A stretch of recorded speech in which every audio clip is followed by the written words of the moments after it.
The simple astrologer ప్రేక్షకులకు నమస్కారం. ఈ వారం గ్రహస్థితులు ఎలా ఉన్నాయో తెలుసుకుందాం. ఈ వారం 24వ తారీఖు నుంచి 30వ తారీఖు ఆగస్టు వరకు వారఫలం ఎలా ఉందో తెలుసుకుందాం. ఈ రోజు మనతో పాటు ప్రముఖ జ్యోతిష్య నిపుణులు శ్రీ గోపాల్ అయ్యంగార్ గారు ఉన్నారు. గురుగారు నమస్కారం. నమస్కారం. దీర్ఘ సుమంగళి భవ, దీర్ఘాయుష్మాన్ భవ. గాయత్రి. ధన్యవాదాలు గురుగారు. గురుగారు ఈ వారం మా ప్రేక్షకుల కోరిక మేరకు వారఫలం ఎలా ఉందో చెప్పండి. అలాగే మీరు క్రిందిటి వారం చెప్పిన విధంగానే ప్రళయాలు కానివ్వండి, వాతావరణ పరిస్థితులు కానివ్వండి విపరీతంగా ఉంది. ట్రంప్ పుతిన్ విషయంలో కానివ్వండి, మీరు చెప్పినవి యథావిధంగా అలాగే జరిగాయి. ఈ వారం ఎలా ఉండబోతుందో ప్రేక్షకులు ఆశగా ఎదురు చూస్తూ ఉన్నారు. తప్పకుండా ఈ వారం గ్రహస్థితులు చూసుకుంటే అమ్మ 24వ తారీఖు ఆగస్టు నుంచి 30వ తారీఖు ఆగస్టు వరకు శని అలాగే మీనరాశిలో సంచరిస్తున్నారు. గురువు మిథున రాశిలో, శుక్ర బుధ గ్రహాలు కర్కాటక రాశిలో, రవి కేతు గ్రహాలు సింహరాశిలో, కుజుడు కన్యా రాశిలో, అలాగే రాహు కుంభరాశిలో సంచరిస్తున్నారమ్మా. చంద్రుడు ప్రత్యేకంగా 3 రాశుల్లో ప్రయాణిస్తారనమాట. అంటే సింహం, కన్యా, తుల ఈ 3 రాశుల్లో ప్రయాణిస్తున్నారు. దీన్ని బట్టి మనము చక్కగా ఈ వార పరిస్థితి గ్రహాలు 12 రాశులకు ఎలా ఉందో చెప్పాలి. మీరు అన్నట్టుగా ఈ యొక్క ప్రపంచ పటం కావచ్చు లేదా భారతదేశం తీసుకున్నా కూడా ఏదైనా పాజిటివ్గా జరిగింది, సంతోషకరంగా ఉంది అనేది ఏమీ లేదు. ఎక్కడైనా సరే ఈ యొక్క పుతిన్తో డిస్కషన్ చేసి ట్రంప్ ఏదో చేసేస్తాడేమో అనుకుంటే అది ఏమీ జరగలేదు. అలాగే ముఖ్యమైనటువంటి విషయాలు ఏదైతే ఉందో మనం ఆర్థికంగా కానివ్వండి లేదా రాజకీయంగా కానివ్వండి సంక్షోభాలు, గొడవలు, ఇబ్బందులు కంటిన్యూ ఉన్నాయి. ఎప్పుడైతే సూర్యుడు సింహరాశి నుంచి కన్యా రాశిలోకి వచ్చేస్తాడంటే వచ్చే నెల 17వ తారీఖు అంటే సెప్టెంబర్ 17 తర్వాత రాహు కేతు నుంచి సూర్యుడు దాటేసరికి ఏమవుతుందంటే 6 నెలల వరకు కాలసర్ప దోషం అనేది క్యాన్సిల్ అయిపోతుంది. ఇంకా తర్వాత ఆయన వెనకాల కుజుడు అందరూ వచ్చేస్తూ ఉంటారు. కాబట్టి ఈ ప్రళయాలు, గొడవలు, ఇబ్బందులు అన్నీ శాంతియుతంగా అయిపోతుంది. వినాయక చవితి నవరాత్రులు అయిన తర్వాత ప్రపంచం మొత్తం శాంతియుతంగా, ప్రశాంతంగా, మంచి వాతావరణంలో హాయిగా ఉంటుందని చెప్పొచ్చు. ఎవరు ఎలాంటి భయాలు పడక్కర్లేదు. ఓకే గురుగారు. అలాగే ఇప్పుడు ఎవరైతే నక్షత్రాల రోజు ఎలా నక్షత్రాలు అంటే పుట్టినరోజులు చాలా మంది జరుపుకుంటారు, అది ఎలా జరుపుకుంటారో, ఏ రోజున జరుపుకుంటారో చెప్పండి. అమ్మా ఈ వారంగానే చూసుకుంటే మనకి ఇప్పుడు 24 నుంచి మనకు భాద్రపద మాసం అనేది మొదలవుతుంది.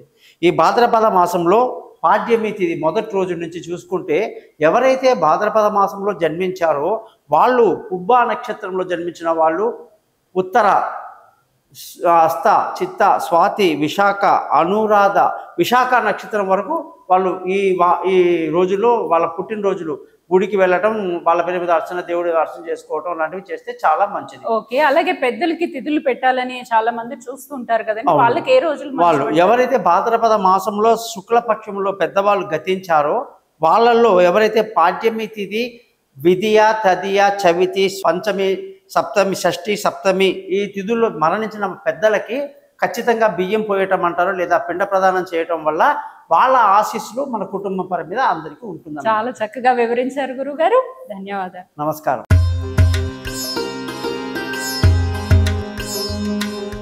ద సింపుల్ ఆస్ట్రాలజీ ప్రేక్షకులకు నమస్కారం. 24వ తారీఖు ఆగస్టు నుండి 30వ తారీఖు ఆగస్టు వారికి వృషభ రాశి వారికి వారఫలం ఎలా ఉందో తెలుసుకుందాం. గురుగారు నమస్కారం. నమస్కారం తల్లి. గురుగారు, వృషభ రాశి వారికి వారఫలం ఎలా ఉందో తెలియజేయండి. అలాగే వాళ్ళ స్వభావం ఎలా ఉంటుందో అది కూడా ఈ వారం ఖచ్చితంగా అమ్మా. వృషభ రాశి అంటే మనకు శుక్రుడు అధిపతి. శుక్రుడు ఎప్పుడైతే కర్కాటక రాశిలో ప్రయాణిస్తున్నాడో వృషభ రాశి వాళ్ళు అసంతృప్తికి లోనయ్యే అవకాశాలు ఎక్కువ ఉంటాయి. లేనిపోని నెగిటివ్ థాట్స్ పెట్టుకోవద్దు, లేనిపోని పనికిరాని విషయాలు ఆలోచించొద్దు, పనికొచ్చే విషయం మీద మీరు ఆలోచించండి. ఈ వారం మీరు హ్యాపీగా సంతోషంగా ఉండాలంటే ఎంత తక్కువ మాట్లాడితే అంత మంచిది. అలాగే గురుగారు, ధనస్థానం వృషభ రాశి వారి ధనస్థానం ఈ రాశి వారికి ధనస్థానం అదే ఈ మరి ఇంత అసంతృప్తి ఉంది, ఇంత ఇబ్బంది అని చెప్పాను కదా, కారణం డబ్బు. పైసా ఉంటే పరమాత్మ చేతిలో వస్తాడు, డబ్బులు లేవు. ఈ వారంలో ధనస్థానం ఇబ్బందికరంగా ఉంది. మనం ఎంత ట్రై చేసినా టైంకి డబ్బు రావు, చికాకులు పెడతారు. కాబట్టి ఇతరుల చేత మనం డబ్బు రప్పించుకోవాలి. అలాగే కుటుంబంలో ప్రశాంతత కొరకు ప్రయత్నించండి, ధ్యానం చేయండి, యోగా చేయండి, ప్రశాంతంగా ఉండండి. పిల్లల చదువులకి మాత్రం అడ్డంకులు కానియకండి, వాళ్ళ చదువు కూడా డిస్టర్బ్ అవుతాయి అయ్యేటట్టు ఉంది ఇక్కడ. అదే అలాగే గురుగారు, భార్య భర్త ఇప్పుడు మీరు కుటుంబంలో శాంతి కొరకు ప్రయత్నం చేయండి. సో భార్య భర్త మధ్యలో ఎలా ఉంటుంది, ప్రేమికులు వాళ్ళకి ఎలా ఉంటుంది? సూపర్. ఎందుకంటే కుటుంబంలో ప్రశాంతత ఉండాలంటే భార్యాభర్తలు బాగుండాలి. అవును. సో పిల్లల చదువు బాగుండాలన్నా ఇంట్లో వాతావరణం ఇది బాగుంది. భార్య భర్తల మధ్య మంచి సభ్యత కలిగి చాలా సంతోషంగా వారం అంతా ఆనందంగా గడుపుతారు. కానీ ఎప్పుడైతే వీళ్ళు ఈ వృషభ రాశి వాళ్ళు మెయిన్గా భార్యని ఇబ్బంది పెడతారు, లేనిపోని గొడవ ఆమెతో పెట్టుకొని ఇంట్లో మనశ్శాంతి లేక పిల్లల చదువుకి ఇబ్బంది పెడుతున్నారు. కాబట్టి వృషభ రాశి వాళ్ళు తక్కువగా మాట్లాడండి. మీ భార్య మీ భర్త ఎవరైతే ఉన్నారో వాళ్ళు బాగానే ఉంటారు, వాళ్ళు పాపం బాగా ప్రేమిస్తారు, చక్కగా చూసుకుంటారు, అన్ని చేస్తారు. కాకపోతే మనం నెగిటివ్ థాట్ వల్ల వృషభ రాశి వాళ్ళు కుటుంబంలో అశాంతి వీళ్ళు క్రియేట్ చేస్తున్నారు. కాబట్టి ఈ వారం జాగ్రత్తగా ఉండాలి. పెళ్లి కాని వాళ్ళు జాగ్రత్తగా ఉండాలి. ప్రేమికులకు అనుకూలంగా లేదు. పార్ట్నర్షిప్లో వ్యాపారాలు దెబ్బతినే అవకాశాలు కూడా కనిపిస్తున్నాయి. అలాగే పిల్లల చదువు అన్నారు. సో దూర ప్రయాణాలకి ఇది సమయం అనుకూలంగా ఉందా? అలాగే పిల్లలు దూర చదువు కోసం వెళ్తూ ఉంటారు కదా, ఇప్పుడు ఈ సమయం వల్ల కలిసి వస్తుంది అంటారా? చూడమ్మా, ఈ రాశి వాళ్ళకి బుధుడు వ్యతిరేకంగా ఉండడం వల్ల దూర ప్రయాణాల్లో ఇబ్బందులు ఉంటాయి. తెలివి తక్కువ నిర్ణయాలు తీసుకుంటారు.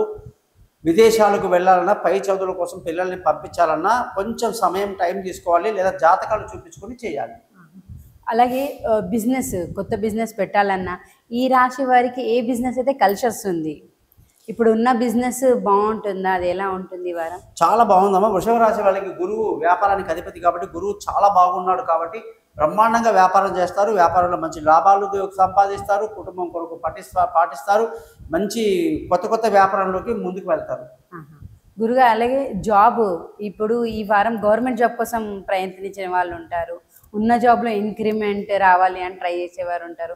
వాళ్ళకి ఎలా ఉంటుంది? తప్పకుండా తల్లి, ఈ వారంలో శని ఆధిపత్యంగా వహిస్తున్నాడు ఉద్యోగం కాబట్టి మంచి ప్రమోషన్లు, ఇంక్రిమెంట్లు, పై అధికారుల ప్రశంసలు, చిన్న పనులకే గొప్ప పురస్కారాలు సంపాదించుకుంటారు. ఇప్పుడు చాలా బాగుంది వృషభ రాశి వాళ్ళకి. అలాగే ఉద్యోగ పరంగా వీసాలు సమయానికి రావడం, అన్ని రకాల మేలు జరుగుతుంది. ఇంటర్వ్యూలు సక్సెస్ అవుతాయి. అలాగే అన్నిట్లో విజయాలు అనేది కలిగి ఉందన్నమాట. ఆరోగ్యం రీత్యా ఎలా ఉంది అంటున్నా అంటే ఇప్పుడు ఉన్న వాతావరణంకి తొందరగా పిల్లలకు ఫీవర్ అని, ఫ్లూ అని తొందరగా వస్తుంది కదా. సో బెడ్ మీద ఉన్న చాలా రోజుల నుంచి ఉన్న వారికి ఆరోగ్యం రీత్యా ఎలా ఉంటుంది? సూపర్గా ఉందమ్మా. ఈ రాశి వాళ్ళకి ఆరోగ్యాధిపతి శుక్రుడు బ్రహ్మాండమైన ఆరోగ్యం ఇచ్చాడు. చక్కటి ఆరోగ్యంతో లేచి కూర్చుంటారు. చక్కగా అన్ని గతమంతా మర్చిపోండి.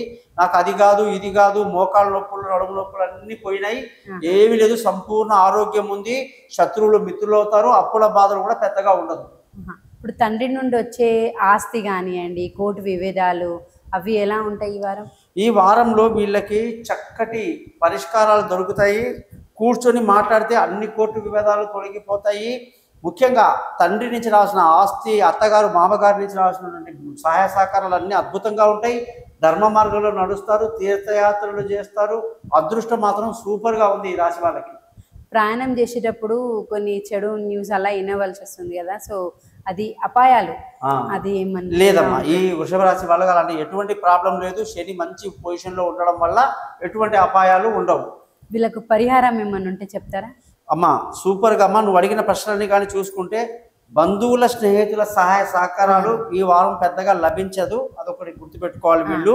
అలాగే వీళ్ళ యొక్క జాతకంలో వీళ్ళకి అన్ని అద్భుతంగా అడిగావు, ప్రశ్నల్ని చాలా బాగా అడిగావు.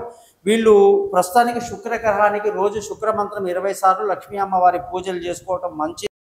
ధనస్థానానికి బుధుడు అధిపతి కాబట్టి విష్ణు సహస్రనామం చదువుకోవటం మంచిది.